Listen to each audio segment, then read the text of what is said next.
Olá pessoal, tudo bem? Espero que todos estejam bem.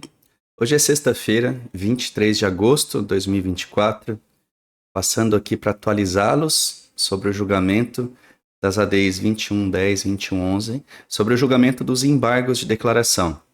Como vocês sabem, foi pautado o julgamento para o dia 23 até o dia 30 do 8, e às 0 horas, exatamente 2h30 da manhã, já foi disponibilizado ali o voto do ministro relator Nunes Marques. Eu quero que vocês prestem atenção ao seguinte: eu vou abordar todos os pontos e é muito importante que vocês fiquem atentos a cada explicação, a cada detalhe que eu vou passar aqui. De repente, esse vídeo pode ficar mais longo do que o de costume, mas é muito importante que vocês entendam o que eu vou explicar aqui. O primeiro voto não foi bom pra gente, que é o voto do relator, e eu vou mostrar todos os detalhes para vocês, tá bom? Antes de prosseguir, gostaria de me apresentar. Meu nome é Alex, eu sou advogado previdenciarista aqui na Advocacia Gasparotto. Sejam bem-vindos a mais um vídeo do canal. Já aproveito e, como de costume, faço um convite para você que está me vendo. Se ainda não é inscrito no canal, inscreva-se, ative as notificações, porque assim, toda vez que eu publicar um conteúdo novo, você será notificado, tá bom? Eu vou mostrar para vocês como que vocês fazem para ver o julgamento, para acompanhar o julgamento, porque ele está no plenário virtual. Na ADI 2110 e 2111, o procedimento vai ser o mesmo. É possível acompanhar somente por um dos dois processos.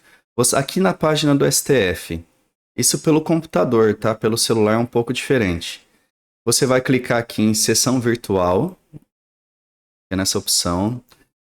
Vai aparecer essa página aqui, ó, embargos de declaração, é que já estava aberta. Clica aqui, ó, embargos de declaração, e vai aparecer data de início do julgamento 23 do 8. Ao clicar, já vai começar a aparecer os votos. Por enquanto, como regra, quem apresenta o primeiro voto é o ministro relator. Então já está o voto dele aqui. Da mesma forma, na ADI 2111. Na ADI 2111, vocês vêm aqui, cliquem em sessão virtual. Vai estar é que já estava selecionado para mim. Clica aqui, ó, embargos de declaração, data de início de julgamento, e vocês vão poder conferir os votos. À medida que os ministros vão apresentando os seus votos, vai aparecendo abaixo se eles acompanham o relator, ou se eles divergem do relator, ou se cada um pretende ali apresentar o seu voto. Se cada um apresentar o seu voto, vai aparecer dessa forma aqui, ó, voto. E o que o ministro relator decidiu? Voto do relator. Embargos de declaração na ADI 2110 não conhecidos e embargos declaratórios na ADI 2111 desprovidos. E eu vou explicar para vocês agora o que significa tudo isso. Na ADI 2110, quem apresentou os embargos de declaração, quem opôs embargos de declaração, foi a EPREV. A EPREV está habilitada no processo como amicus curiae, amigo da corte.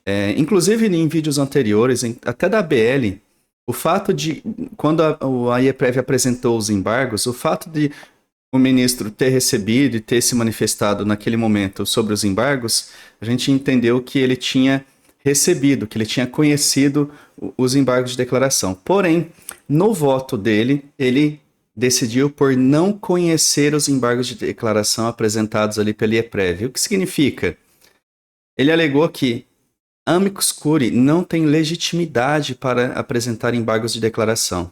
Isso já havia sido comentado ali pela EPREV. Eu sei que a maioria de vocês acompanha pela EPREV, não pela BL, que eles apresentaram os embargos, mas eles sabiam que poderia não ser conhecido. Mas eles trouxeram alguns julgados do STF de que existem outros precedentes de que eles conheceram os embargos de declaração, ou seja, receberam os embargos de declaração que foram opostos por amicus curiae. Só que nesse caso, o ministro ele não conheceu, ou seja, ele nem vai analisar o que foi pedido ali nos embargos de declaração. O termo não conhecido, não teve conhecimento dos embargos, significa dizer que os embargos apresentados eles nem serão analisados. Isso na ADI 2110. Na ADI 2111, quem apresentou os embargos foi a parte interessada, que foi a CNTM, a Confederação Nacional dos Trabalhadores Metalúrgicos. Eles são partes. Nesse caso, eles têm legitimidade para apresentar os embargos.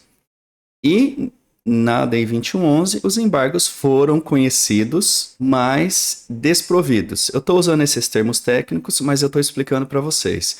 Ou seja, o relator ele diz o seguinte: eu recebo esses embargos de declaração, mas eu não julgo. Ele recebeu, então ele analisou o que foi pedido, mas eu não vou julgar, porque ele entende que não existe. Quais são os requisitos dos embargos? Omissão, contradição. Então ele alegou que não existe omissão, contradição, e nesse caso ele rejeitou o pedido dos embargos. No voto do ministro, ele diz o seguinte, e ele destaca novamente ali que foi reconhecida a constitucionalidade do artigo 3º da Lei 9876 de 99, conforme o julgamento da ADI, inclusive a aplicação da norma cogente. E ele só menciona sobre isso. E ele ressalta que, por causa da aplicação da norma cogente, não é possível o direito de escolha do segurado, de escolher ali a regra do melhor benefício. E ele continua, com base na decisão da ADI, a decisão ela supera o julgamento da revisão da vida toda, que é o tema 1102. Então, ele extingue a revisão da vida toda. Porém, gente, o ministro ele não faz menção sobre o pedido da modulação que foi feito pela CNTM. Nos embargos, a CNTM, já que ele é parte legitimada para fazer o pedido e foi reconhecido, ele não analisou essa questão. Se existe, como eu já expliquei para vocês, mas é sempre importante a gente destacar novamente, sempre importante eu destacar, o entendimento do STF até o julgamento das ADIs, por meio do tema 334, era o seguinte: o segurado ele tem a opção de escolha. Se tem um benefício que é mais vantajoso que outro, ele pode escolher. Esse era o entendimento do STF até o julgamento nas ADIs. Porém, esse entendimento mudou com o julgamento das ADIs, 2110 e 2111. Como funciona a regra no STF? Quando há mudança de entendimento no STF, aquela decisão ela tem validade da data do julgamento, que foi dia 21/3 de 2024, para frente. É assim que deve ser aplicado quando há uma mudança de entendimento. A CNTM, no embargo de declaração, apresentou o pedido de modulação, de modo que a decisão das ADIs, ela mudou o entendimento do STF. Então, a decisão ela tem que ter validade dali para frente. Então, não deve alcançar os casos dos aposentados que já entraram com ação até aquela data. Só que o ministro ele não faz menção, ele não menciona sobre a modulação. E isso é uma questão que me preocupou. Em resumo, o voto do Nunes Marques foi o seguinte: ele mantém a decisão original das ADIs, que declarou a constitucionalidade do artigo 3º como norma cogente, não dando direito de escolha para os segurados, da regra mais benéfica.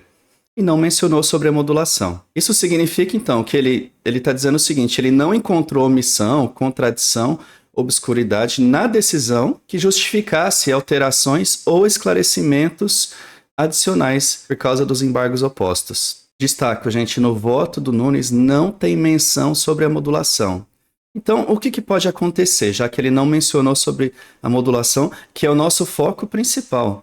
Né, tentar garantir o direito dos aposentados que já entraram com ação até 21/3. Bom, se o ministro Nunes Marques ele não abordou a questão da modulação e se concentrou em refutar somente se existia omissão e contradição, o que pode acontecer? A partir de agora, nos próximos dias até a próxima sexta-feira, os demais ministros apresentarão seus votos. Ou eles podem divergir, acompanhar o relator, ou eles podem apresentar o seu voto. Ainda faltam 10 ministros. Desses 10 ministros, alguns deles podem levantar essa questão da modulação. Se isso acontecer, aí vem aquela questão que eu já expliquei para vocês em outros vídeos. Se um ministro levantar a questão da modulação, se ela deve ser aplicada dali para frente ou se vai alcançar todos os casos, se algum ministro fizer isso, todos terão que votar acerca disso. E como eu já disse, para que mude o entendimento e que haja modulação, para que ela retroaja, é necessário o voto de 2/3 dos ministros, 8 ministros. Ah, mas o ministro Nunes Marques ele já votou, mas ele não mencionou nada sobre a modulação. Se isso acontecer, se algum dos ministros se manifestar acerca da modulação, o ministro Nunes Marques também terá que se manifestar. Entenderam?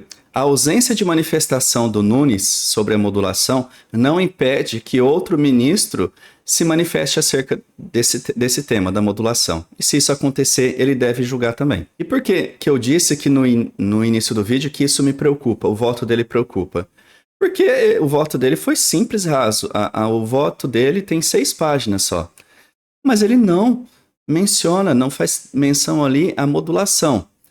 Então eu disse que isso me preocupa porque os ministros, se eles estiverem ali tudo alinhado, os seus votos, acredito que não são todos os ministros que estão ali tentando derrubar a revisão da vida toda. Para mim, o Barroso é o cabeça, que não quer que essa revisão passe, o Zanin, o Dino e mais alguns. Mas existem ministros que são contra isso. Por exemplo, o ministro Alexandre de Moraes. Vocês se lembram que no julgamento das ADIs, ele ficou até irritado quando os ministros julgaram a revisão da vida toda dentro da ADI? Porque isso não é possível, né? Eles julgaram uma questão de repercussão geral dentro de uma ação de controle concentrado. Ele ficou bravo. Então eu acredito que o ministro Alexandre de Moraes, ele pode levantar essa questão no voto dele sobre a modulação, ou ele pode pedir o destaque. Nesse momento, é mais do que necessário o pedido de destaque. Eu entendo, por mais que possa protelar, demorar ainda mais o julgamento, é necessário algum ministro pedir destaque. E o que é o destaque? Vocês se lembram? Pedido de destaque, ele anula o julgamento no plenário virtual, transfere o julgamento para o plenário presencial e todos os ministros vão discutir a matéria. Cada um vai ter que apresentar o seu voto. Tem que ser dessa forma. Eu acredito, para dar uma margem de esperança ainda para esse julgamento, tem que ser presencial. Então, algum dos ministros tem que fazer o pedido do destaque. Na tese da revisão da vida toda, vocês se lembram, que já faz bastante tempo, o julgamento estava no plenário virtual, ele se iniciou numa sexta, e como regra, o julgamento virtual se inicia numa sexta e termina na outra sexta. Na última sexta-feira, alguns minutos antes de encerrar o julgamento, o ministro Nunes Marques pediu destaque. Aí o julgamento foi para o plenário presencial. Então pode ser, talvez não aconteça, mas existe a possibilidade de ainda algum ministro pedir destaque agora ou até sexta-feira, no último momento do julgamento, pedir destaque. Eu estou torcendo para isso, gente.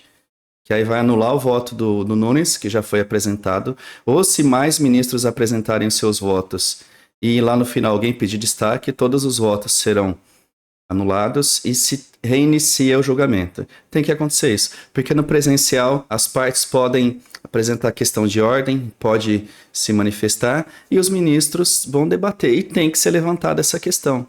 Tem que ter modulação? Olha, mudou o entendimento da casa. Até aqui o momento, o entendimento é que era possível escolher uma regra mais vantajosa. O segurado tinha essa opção, mas a corte mudou o entendimento no julgamento das ADIs. Então, quando tem mudança de entendimento, essa decisão ela tem que valer dali para frente. Inclusive, o Barroso mencionou categoricamente essa informação quando ele deu entrevista lá no Roda Viva. Vocês se lembram? Então, gente, por enquanto esse voto do Nunes é ruim. Para mim, o Nunes, como diz a expressão, parece que a Maria vai com as outras. Porque no julgamento das ADIs, ele apresentou o seu voto, mas não falou nada sobre a norma cogente, se deve ser cogente ou não.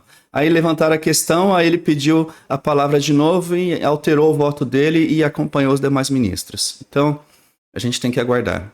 É um desafio muito grande essa revisão da vida toda. A gente fica um pouco preocupado, né, abatido, já fazem muitos anos. A gente não tem como negar que o STF está agindo ali parcialmente, está demonstrando que está defendendo interesses políticos.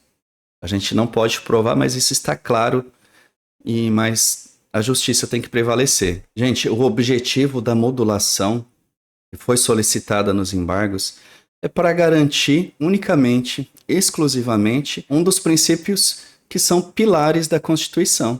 É para garantir segurança jurídica e respeitar o ato jurídico perfeito, para preservar o direito daqueles que já ingressaram com a ação, baseadas no entendimento anterior do STF. Basicamente isso. É isso que os guardiões da Constituição devem fazer. Trazer segurança jurídica nos julgamentos. Basicamente isso. O que a gente tem que fazer agora, pessoal? Aguardar os demais votos. Então, a partir de hoje, à medida que forem sendo computados os votos dos ministros, eu vou aqui trazer para vocês as informações e vamos torcer para que algum ministro faça o pedido de destaque e esse julgamento se inicie no plenário presencial. Uma questão muito importante para ela estar sendo discutida no plenário virtual. Tá certo, gente? Vamos manter a esperança, como diz o ditado, a esperança é a última que morre, e vamos ter pensamento positivo. Tá bom, pessoal? Qualquer novidade, eu volto aqui.